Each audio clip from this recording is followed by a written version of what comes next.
In this video, I'm going to be showing you step-by-step instructions on how to fill out a U.S. passport for the first time, specifically for those of you applying for a passport who are 18 years of age or older. Now, if you're looking for instructions on how to apply for a passport for anyone under the age of 18, don't worry, I got you covered. Check out my next video, or just click the link here above, and that should get you the information you're looking for. And if for this meeting for the first time, my name is Ben Tennis. I own and run my own travel agency, and I create travel information and resource videos just like this one to help you plan for your next vacation. And before I get started here, I just wanted to let you know I am going to be adding timestamps to this video. So at any time you need to go back and replay any of the steps I'm going to be covering, you can easily find that exact spot in the video timestamp. So let's go ahead and get started. So here's a list of slides that I'm going to be covering here today. And don't worry, I am going to go in detail for each one of these steps. So let's go ahead and jump into step number one, which is determine if you need a passport book or a passport card.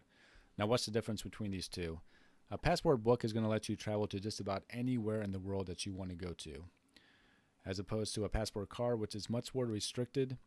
It's only accepted at land border crossings or seaports of entry from Canada, Mexico, the Caribbean, or Bermuda. So if you know you're going to be traveling back and forth from Mexico or Canada by vehicle, then a passport card may be right for you. Or if you're a cruiser and you know that you're going to be traveling to these destinations specifically, then a passport card may be right for you as well. I will say this about a passport card: if you're a cruiser, if for any reason you get stuck at a port and you couldn't make it back to the ship in time, and the only way to get back home is by airlining back home, then a passport card is not going to work for you. You will need a passport book if you want to travel by air back to the U.S. So just keep that in mind when you're deciding which one to choose. So let's go ahead and move on to step number two, which is fill out a DS-11 form. Now, where can you find this form at?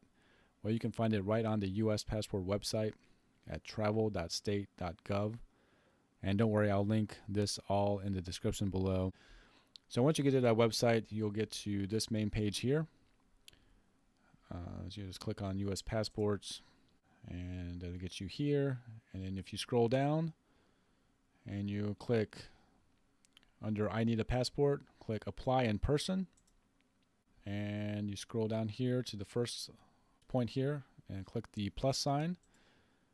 Now you'll give you two options. You're going to have a form filler, which I highly recommend, or you can print one out, just a blank copy of the form if you have a printer. And if you don't have a printer, you can also pick one up at your local post office.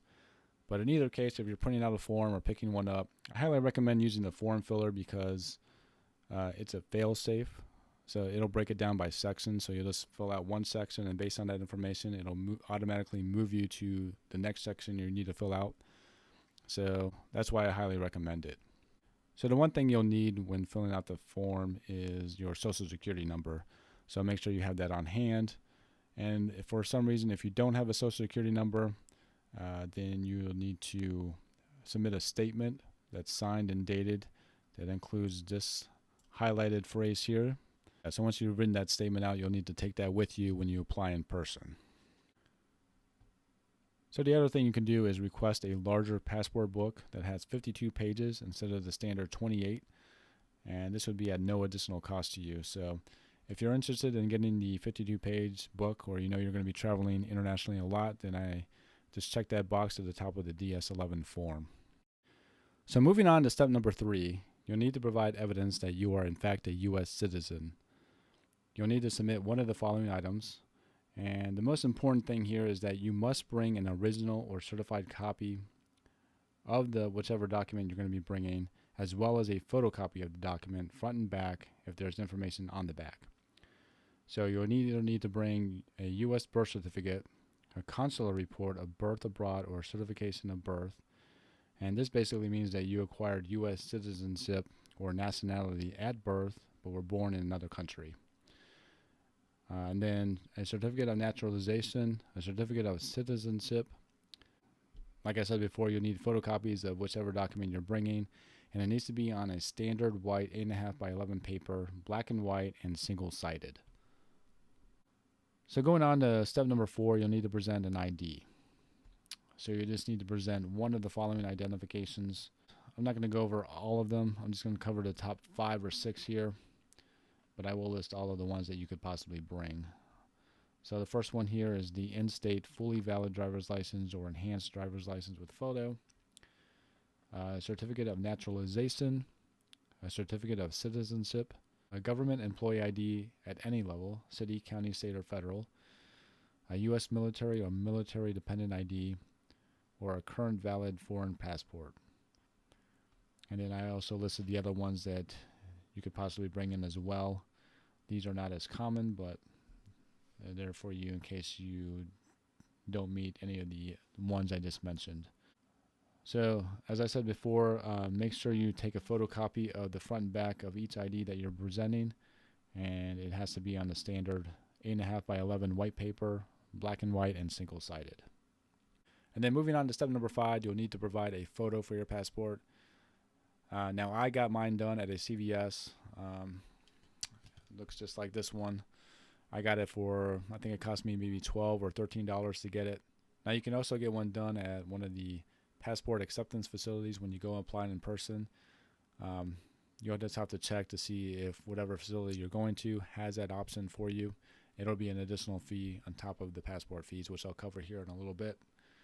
But then you could also take one yourself. Now, there are some requirements that you have to keep in mind when taking one yourself. So the following slides are going to give you a list of all the photo requirements needed if you're going to be taking your own passport photo. Now, I'm just going to highlight a few of the points here, but if you do decide to take your own photo, just make sure you read through all the points on these slides to make sure that you meet all the passport photo requirements. So when taking your own passport photo, make sure that it was taken in the last 6 months. Make sure you don't use filters that you would normally use on social media. No selfies, and if you wear glasses, make sure you take those off for your photo. Now when you go to print your photo, make sure it is the correct size of 2 inches by 2 inches, and make sure it is printed on a matte or glossy photo quality paper. Also make sure that when you go to take your photo that you are taking it in clothing that you would normally wear on a daily basis. No uniforms. No hat or head coverings unless it's for religious purposes. And you are allowed to wear jewelry or facial piercings as long as they do not hide your face. Tattoos are okay. I also link a video that's from the passport website that'll kind of break down exactly what I just went over for the requirements if you happen to be taking a passport photo yourself. So just check that out if you want more information on that. So going on to step number 6 is calculate fees. As you can see here, I've included a slide of kind of the passport fees that you can expect. But the best way to calculate your fees is to go back on the passport website. So back on the passport website, right where you found the DS11 form, you just scroll down even further to number 8 here, calculate fees. Click the plus sign here, and you can see the chart I just have on my slide here. And then if you go down to the far right bottom corner here, you can see this link called passport fees. Click on that, and then click on fee calculator. And the fee calculator will just give you an accurate cost of what you can expect to pay for your passport. So I'll just go through this here very quickly. Where do you currently reside? The U.S. What's your date of birth? I'll just click on a made-up date here, March of 1983. Does it say the 10th? Have you ever had a passport? Hit no. Next. And then you click whether you want a passport book, passport card, or both. We'll just click the passport book. And then you can choose the processing method.